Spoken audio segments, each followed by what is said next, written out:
I went to Will's again, where I found them still at cards, and Spicer had won 14 shillings of Shaw and Vines. Then I spent a little time with G, Vines, and Maillard at Vines's at our Vials. So home, and from thence to Mr. Hunt's, and sat with them and Mr. Hawley at cards till 10 at night, and was much made of by them. Home, and so to bed, but much troubled with my nose, which was much swelled. 5th. I went to my office. Then I went home, and after writing a letter to my lord, and told him the news that Monk and Fairfax were commanded up to town, and that the prince's lodgings were to be provided for Monk at Whitehall. Then my wife and I, it being a great frost, went to Mrs. Jem's, in expectation to eat a sack posset, but Mr. Edward not coming, it was put off. 15th. Having been exceedingly disturbed in the night with the barking of a dog of one of our neighbours that I could not sleep for an hour or two, I slept late, and then in the morning took physic, and so stayed within all day.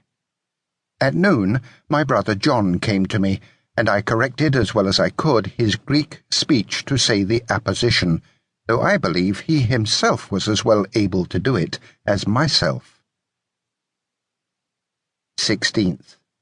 At noon Harry Ethol came to me, and went along with Mr. Maillard by coach as far as Salisbury Court, and there we set him down, and we went to the clerk's, where we came a little too late, but in a closet we had a very good dinner by Mr. Pinckney's courtesy, and after dinner we had pretty good singing, and one, Hazard, sung alone after the old fashion, which was very much cried up, but I did not like it.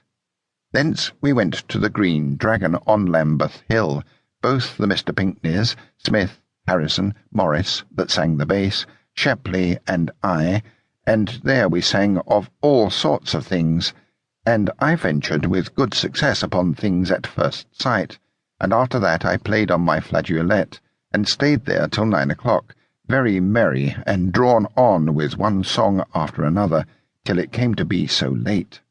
After that, Shepley, Harrison, and myself, we went towards Westminster on foot, and at the Golden Lion near Charing Cross we went in and drank a pint of wine, and so parted, and thence home, where I found my wife and maid a-washing.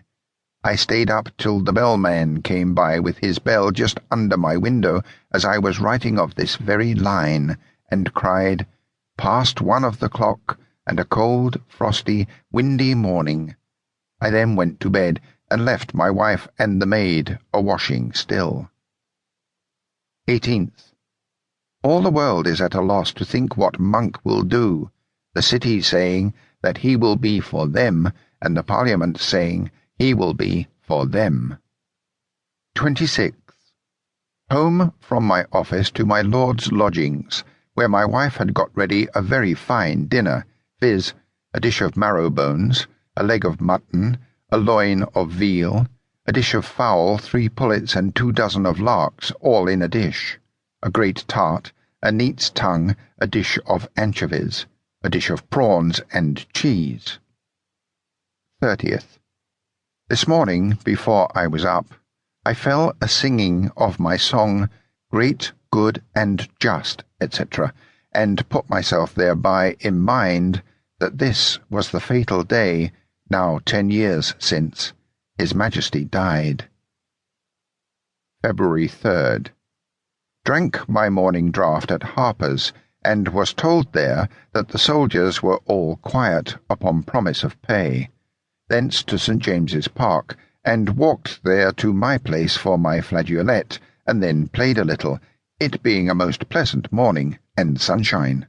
Went walking all over Whitehall, whither General Monk was newly come, and we saw all his forces march by in very good plight, and stout officers. Thence to my house, where we dined, but with a great deal of patience, for the mutton came in raw, and so we were fain to stay the stewing of it. In the meantime we sat studying